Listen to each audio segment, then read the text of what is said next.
Ta parole est une lampe à mes pieds, une lumière sur mon sentier. Psaume 119, verset 105. La méditation.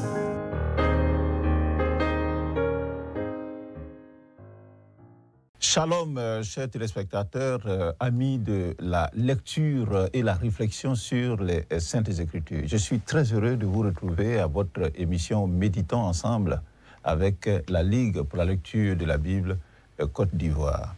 Le texte qui nous est proposé aujourd'hui par le lecteur édition 2025, édité bien sûr par la Ligue pour la lecture de la Bible, se trouve dans Job, le chapitre 24, et nous allons lire tout ce chapitre du verset 1 au verset 25. Avant d'aller plus loin, nous allons demander que le Saint-Esprit nous assiste. Prions le Seigneur. Seigneur, nous te remercions pour cette grâce que nous avons encore de nous retrouver à tes pieds avec ta parole entre nos mains pour que nous puissions lire cette parole et y trouver notre nourriture quotidienne, la nourriture de notre âme, de notre esprit. Viens et enseigne-nous au nom de Jésus-Christ. Amen. Alors, pendant que vous êtes en train de chercher votre texte, Job, le chapitre 24, à partir du verset 1, je m'en vais vous donner un aperçu sur ce qui s'est passé jusque-là pour nous permettre donc de mieux comprendre. Les discours de compassion d'Éliphaz, Bildad et Sophar, les amis de Job, se sont transformés en une tribune de rhétorique accusatrice. Lors de la première confrontation, ils avaient accusé Job d'être un pécheur notoire qui devait se repentir sans délai. Dans un deuxième assaut, les trois compagnons ont dit à Job, leur ami, qu'il était coupable et ont dépeint le sort terrible et inéluctable qui attend tous les pécheurs de sa trempe. De son côté, toujours dans la douleur qui est la sienne, Job a clamé son innocence. Mais face aux contrariétés les plus intolérables qu'il subit de la part de ses trois amis et peut-être du monde autour de lui, le malheureux Job semble instable dans ses convictions. Tantôt, il trouve que Dieu le suit de trop près, on l'a vu au chapitre 7 et au chapitre 19, et il s'imagine devant le tribunal de Dieu. Alors, tantôt, il a un moment de doute et pense que Dieu ne lui répondrait pas.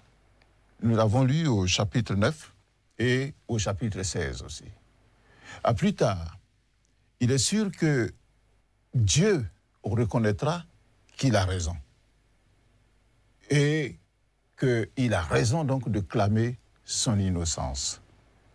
Mais brisé maintenant, c'est-à-dire au moment de notre test, par les dernières accusations injustes d'Éliphaz au chapitre 22, que nous avons lu avant-hier, Job souhaite entrer dans la présence de Dieu. C'est le chapitre 23 que nous avons lu hier qui le dit. Son but essentiel est de trouver son Créateur, qu'il estime loin de lui dans cette épreuve qu'il vit. Alors, le test qui nous est proposé aujourd'hui est la suite de sa réplique du chapitre 23 à Éliphaz. Job laisse transparaître à nouveau sa confiance en Dieu, le Dieu plein de miséricorde qui écoute l'affligé avec attention. Hier, nous avons lu au verset 5 et au verset 6 de notre texte. Alors, j'espère que vous avez trouvé Job, le chapitre 24. Nous allons lire à partir du verset 1. Je vais vous le lire dans la version Louis II. Les questions qui nous sont proposées pour nous permettre de bien comprendre notre texte, c'est la question numéro 1. De quoi ou de qui parlent ces versets?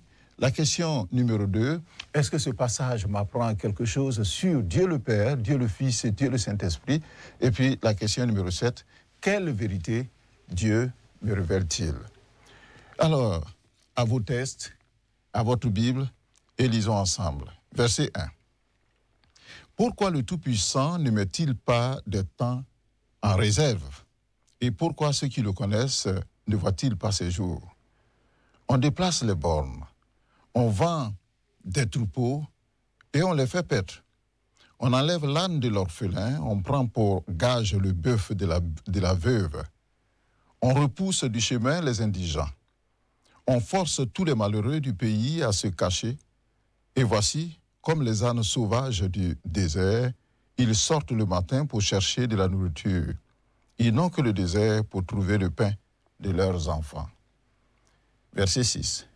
Ils coupent le fourrage qui reste dans les champs. Ils grappillent dans les vignes de l'impie. Ils passent la nuit dans la nudité, sans vêtements, sans couverture contre le froid. Ils sont percés par la pluie des montagnes et ils embrassent les rochers comme unique refuge. Verset 9. On arrache l'orphelin à la mamelle. On prend des gages sur le pauvre. Ils vont tout nus, sans vêtements. Ils sont affamés et ils portent les gerbes. Dans les enclos de l'impie, ils font de l'huile. Ils foulent le pressoir et ils ont soif. Dans les villes s'exhalent les soupirs des mourants. L'âne des blessés jette des cris. Et Dieu ne prend pas garde à ses infamies. Verset 13. D'autres sont ennemis de la lumière. Ils n'en connaissent pas les voies.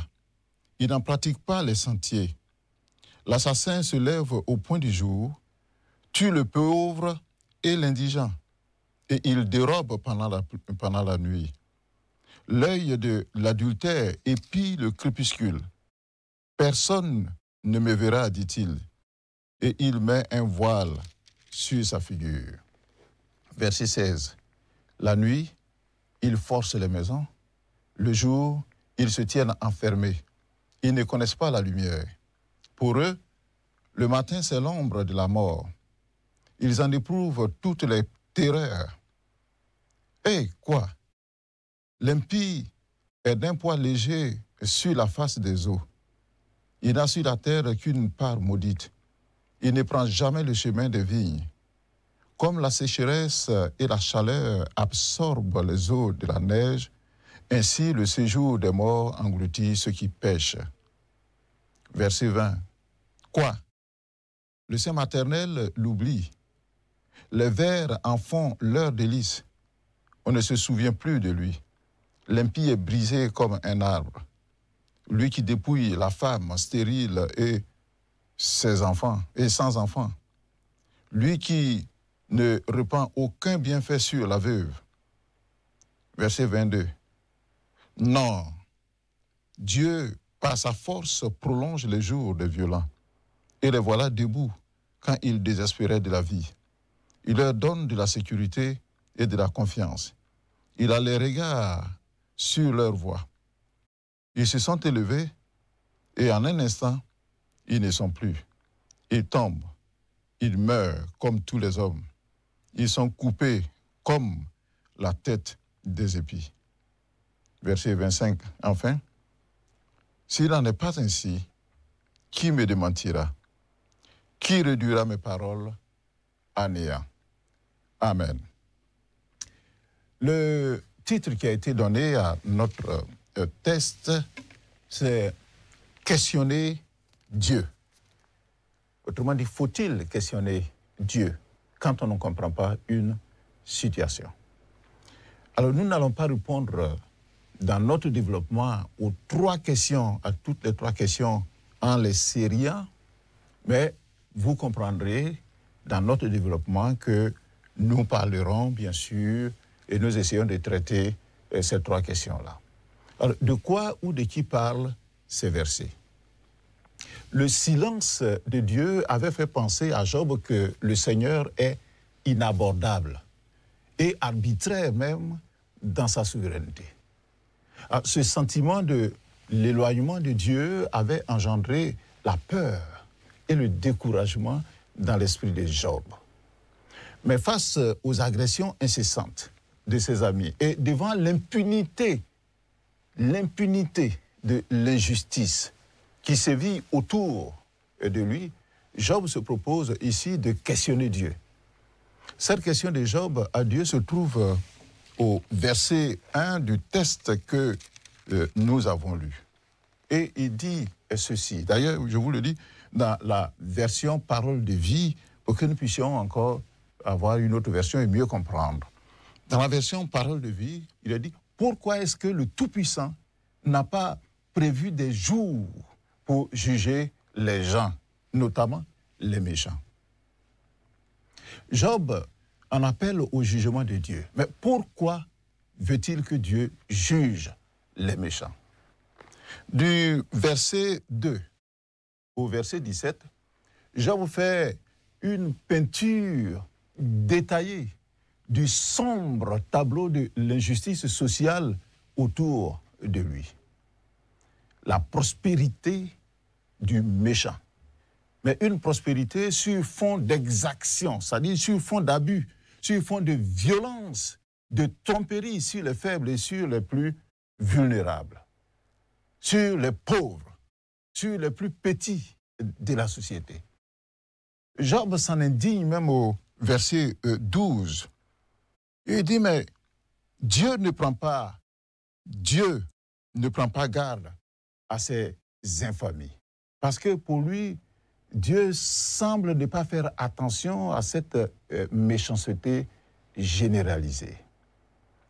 Alors, nous notons au passage que ces exactions du temps de Job, qui se commettaient au temps donc de ce patriarche, n'auraient rien à envier aux violences qui remplissent nos informations quotidiennes, rapportées dans nos journaux, à la télévision, à la radio, sur les réseaux sociaux.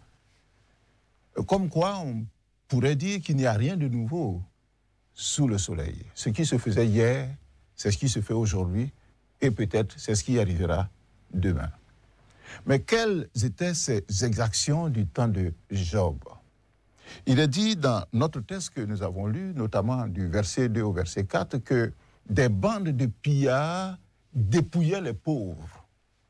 Ils déplaçaient les bornes des terrains, c'est-à-dire les limites des parcelles, au détriment, bien sûr, des faibles. Alors, dans un pays, pour ceux qui écoutent l'actualité, dans un pays de l'Afrique de l'Ouest, il y a quelques mois en arrière, a été découvert un vaste réseau d'expropriation des gens faibles de leurs terres par des mafieux aidés de hauts cadres de l'administration. C'est regrettable. Alors, qu'est-ce qui se faisait du temps de Job encore, du verset 5 au verset 8? Il a dit que des tribus étaient repoussées dans le désert, là où c'est aride, là où c'est difficile. Ils sont repoussés dans le désert par des groupes plus forts, exactement comme les autochtones indiens en Amérique du Nord ont été traités au siècle dernier. Et il nous est rapporté aussi du verset 9 au verset 11 que les ouvriers agricoles étaient exploités. L'exploitation du prolétariat, comme disait quelqu'un. C'est comme dans nos pays africains où les matières premières agricoles sont payées à des prix vils, de telle sorte que nos parents paysans ne peuvent pas jouir du produit, des revenus donc de leur culture. Et il nous a dit aussi au verset 12 que les terroristes opéraient leur ravage donc dans les villes de l'époque donc de Job. Voyez-vous, aujourd'hui l'Afrique de l'Ouest notamment est particulièrement en proie à ce fléau. Il n'y a pas de jour sans que dans les pays du Sahel et même ailleurs en Afrique, que ces terroristes donc se fassent entendre par les crimes. Du verset 13 au verset 17, il nous est rapporté que la nuit, au temps de Job, profitaient aux crimes, c'est-à-dire les vols, les meurtres, les adultères, les cambriolages. D'ailleurs, certains se disaient, mais on ne me voit pas, qui me verra?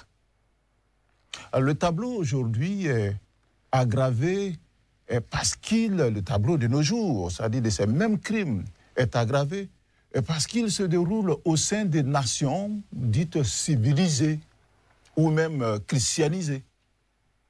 Alors, ces hommes violents dont parle Job, ces méchants, ils préféraient les ténèbres morales à la lumière divine. C'est le verset 13 qui nous le dit. Il dit, d'autres sont ennemis de la lumière. Ils n'en connaissent pas les voies. Ils n'en pratiquent pas les sentiers. Et le verset 16 encore rapporte qu'ils ne connaissent pas la lumière, ces gens-là, qui se comportent ainsi, avec méchanceté, qui agissent avec iniquité. De la sorte, le mal était confondu avec le bien. Mais que dit la Bible à ce propos? Notamment dans Ésaïe, le chapitre 5 et le verset 20. Il a dit « Malheur à ceux qui appellent le mal bien et le bien mal, qui changent les ténèbres en lumière et la lumière en ténèbres, qui changent l'amertume en douceur et la douceur en amertume. » C'est-à-dire changent les choses au gré de ce qu'ils veulent. Ce climat d'insécurité et d'injustice généralisée avait des conséquences très néfastes sur une frange de la population. Et quelle frange? Les pauvres, les faibles, les orphelins, les veuves qui sont sans soutien.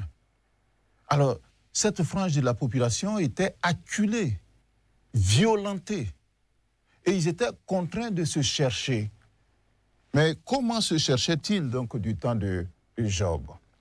Le verset 5 nous dit que, voici, ils sont comme des ânes sauvages du désert, les faibles, les victimes de ce système inique-là.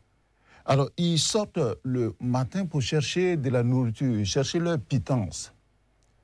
Ils n'ont que le désert pour trouver le pain de leurs enfants. Mais comment peut-ils trouver à manger dans le désert où il n'y a rien, ces zones arides? Mais tout simplement parce que ceux qui sont forts les y ont repoussés. Le verset 6 nous dit qu'ils coupent le fourrage qui reste dans les champs. C'est-à-dire c'est ce qui reste, c'est les résidus, c'est ce qu'ils peuvent prendre pour manger. On trouve ça dans nos sociétés. Des gens qui mangent à la poubelle. Ils grappillent dans la vigne donc de l'impie. Et le verset 7 que nous avons lu dit qu'ils passent la nuit dans la nudité, sans vêtements, sans couverture, contre le froid. Rappelez-vous, pour ceux qui écoutent les informations, que dans une ville de l'Afrique centrale, que je ne nommerai pas, un cimetière a été transformé en marché parce que ces personnes n'ont pas un autre endroit où aller faire leur petit marché pour avoir quelque chose à manger et nourrir leurs enfants. Dans un autre pays de l'Afrique de l'Ouest, des gens qui ont été expulsés de leur quartier pour des raisons diverses, ils se sont retrouvés dans des cimetières pour dormir avec leurs familles dans des cimetières. Le verset 8 nous dit qu'ils sont donc percés par la pluie des montagnes et ils embrassent donc les rochers comme unique refuge parce qu'ils n'ont personne pour leur venir en aide. Ils sont les parias de la société à cause de la méchanceté des hommes, des gens qui veulent tout prendre au détriment des plus faibles. Alors pour Job, et très certainement, son sentiment est partagé par la plupart des téléspectateurs épris de justice. Il faut des temps en réserve à Dieu, sinon réservés par Dieu, en vue du jugement des méchants, parce que c'est nécessaire, car la terre est remplie de méchanceté. Or, ce jugement, pour Job, ce jugement se faisait attendre, car Dieu semblait ne pas se préoccuper de cette situation. Alors, je dis bien semblait ne pas se préoccuper. Alors, désespéré dans cette attente interminable, Job s'interrogea. Où est Dieu face à la méchanceté des hommes? Parce que la méchanceté est là. Ça court, on voit. Et puis on ne voit pas Dieu agir. Pourquoi Dieu ne réagit-il pas pour mettre fin à la méchanceté des hommes?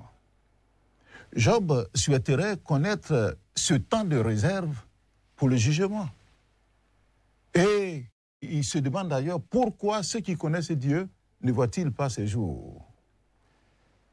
En effet, Dieu fit connaître d'avance le jugement de Sodome à Abraham, par exemple, son ami, en Genèse, le chapitre 18. Et le psaume 25 soutient que Dieu révèle son secret à ceux qui le craignent. Amos, le chapitre 3, le verset 7 d'ailleurs, dit que le Seigneur, l'Éternel, ne fait rien sans avoir révélé son secret à ses serviteurs, les prophètes. Alors Job se demande donc, et à juste titre, pourquoi lui, Job, ne voit pas Dieu intervenir? Pourquoi Dieu ne lui donne pas des explications à ces situations difficiles, pénibles, donc qu'il voit autour de lui? Alors, je voudrais vous poser une question, chers lecteurs, chers téléspectateurs, lecteurs de la Bible. Avez-vous fait le même constat que Job?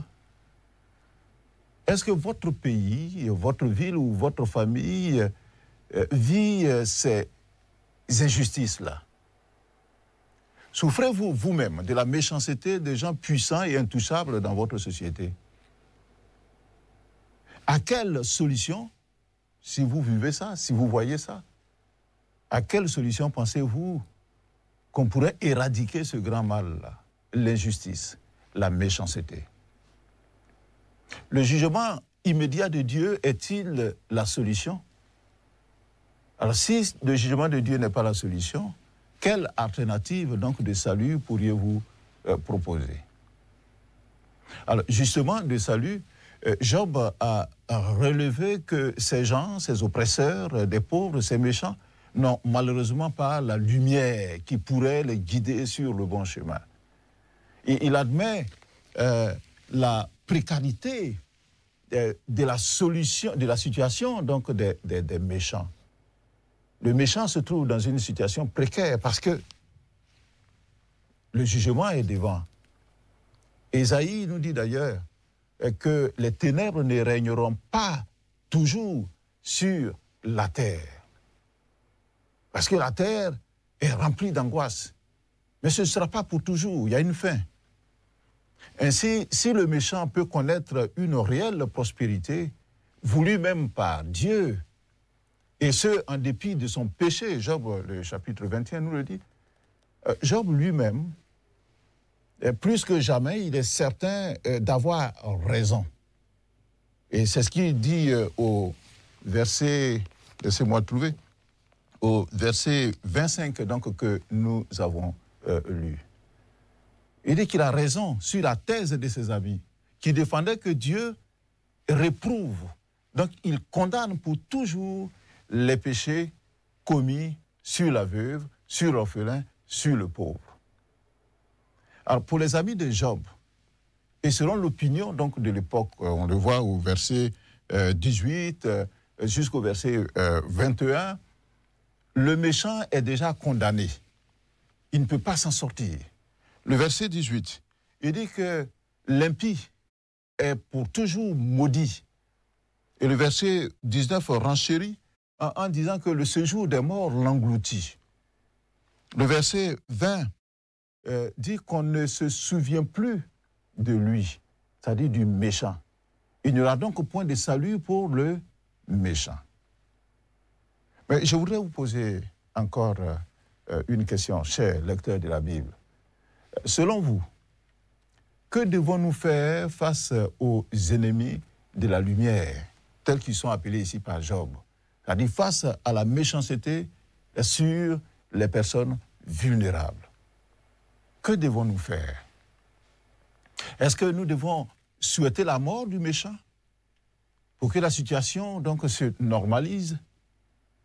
Ou bien faut-il attendre que le jugement terrible de Dieu s'abatte donc sur lui afin à ce jour que Job souhaite tant voir?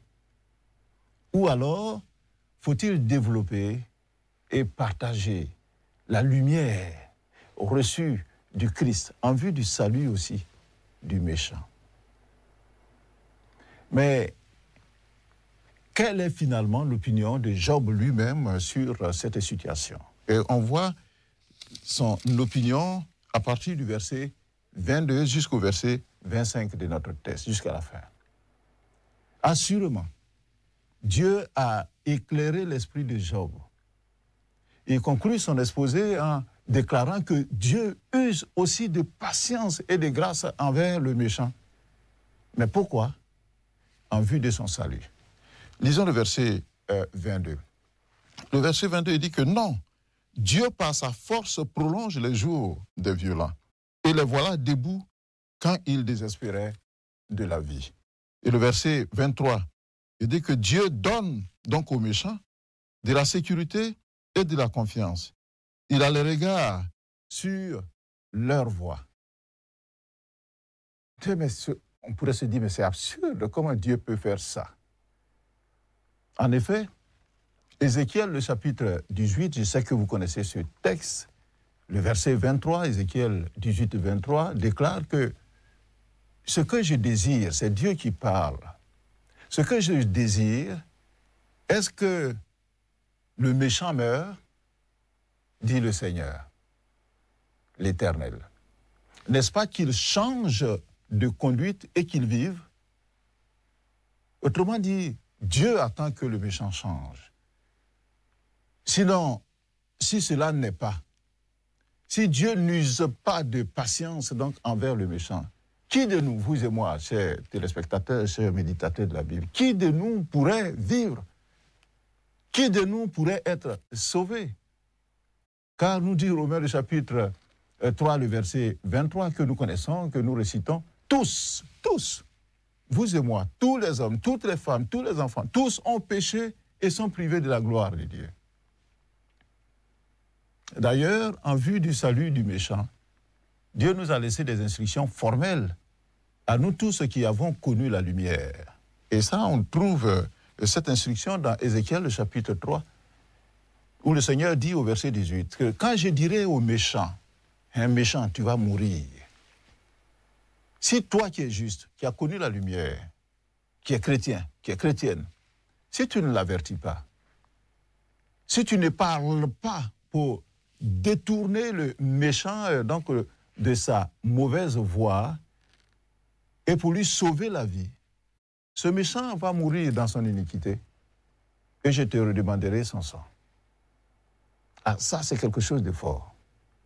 Au lieu de le haïr, de lui souhaiter la mort, Dieu demande qu'on aille vers lui et qu'on lui parle pour qu'il soit sauvé. Et le verset 14 donc, de Ézéchiel, le chapitre 33, nous dit que s'il revient de son péché et pratique la droiture et la justice, s'il rend le gage, on a vu qu'ils arrachent même les bébés à leur mamelle parce que les mamans leur doivent, les parents leur doivent. Donc s'il rend le gage, s'il restitue ce qu'il a ravi, ce qu'il a volé, s'il suit les préceptes qui donnent la vie, sans commettre l'iniquité, alors ce méchant-là, qui s'est détourné de sa voie, il vivra. Il ne mourra pas. Tous les péchés qu'il a commis, nous dit le verset 16 de Ézéchiel chapitre 33, tous les péchés qu'il a commis seront oubliés, effacés.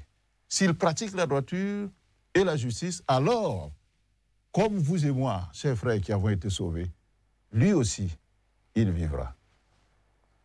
Alors je voudrais vous poser juste deux questions pour terminer donc notre réflexion sur ce texte de Job, le chapitre 24, parce que le temps qui nous est imparti est épuisé.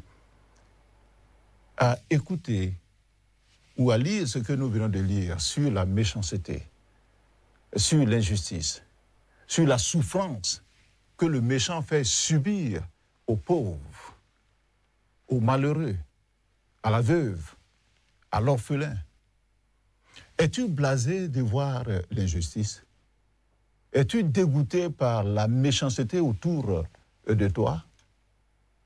Si oui, alors partage la lumière acquise en Jésus-Christ. Et assurément, notre environnement va changer. Deuxième question que je voulais te poser. Pour toi qui n'as pas encore connu donc cette lumière, qui vit dans l'obscurité, dans les ténèbres, te reconnais-tu dans la description du méchant tel que rapporté par Job depuis le verset 2 jusqu'au verset 17 que nous avons lu? Si tu te reconnais comme méchant, exerçant des difficultés, des douleurs, des pratiques mafieuses sur les pauvres, sur les indigents, sur le faible, alors ressaisis-toi, viens à la lumière de Christ, Jésus, pour le pardon de tes péchés. Et comme nous avons lu dans Ézéchiel, chapitre 33, pratique désormais la droiture et la justice, et tu vivras. Tu vivras. Voilà ce que je voudrais partager avec vous, chers téléspectateurs, méditateurs de la Bible, sur ce texte de Job, le chapitre 24. Prions le Seigneur. Nous voulons te dire merci, Seigneur, pour ta parole que nous avons lue. Tu es le Dieu qui répond aux questions de ses enfants. Nous avons vu que tu as éclairé l'esprit, l'intelligence donc de Job pour qu'il puisse comprendre que le méchant, tu l'aimes aussi et tu veux qu'il vive. Merci, Seigneur, pour tes pensées profondes que tu vas nous communiquer quand, dans la prière, nous viendrons à tes pieds pour t'interroger. Nous apprenons par ce texte que tu n'aimes pas l'injustice et tu n'aimes pas la méchanceté, mais tu aimes le pécheur qui se répand, qui revient sur le chemin de la vérité et de la lumière. Merci de ce que tu vas faire en sorte que ceux qui se reconnaissent pécheurs, comme personnellement je me suis reconnu pécheur, je suis venu à tes pieds, ils puissent eux aussi venir à tes pieds pour vivre en nouveauté de vie avec toi, au nom de Jésus-Christ. Amen. Le commentaire du lecteur se trouve à la page 119. Merci de le visiter, il est aussi très riche. Et demain, même canal, même télé, Espérance TV, la télévision de l'Espérance, nous nous retrouverons à la même heure, certainement pas avec moi, mais avec quelqu'un d'autre de l'équipe, pour la même réflexion sur les Saintes Écritures. Dieu vous bénisse. Shalom. Ta parole est une lampe à mes pieds, une lumière sur mon sentier. Psaume 119, verset 105. La méditation.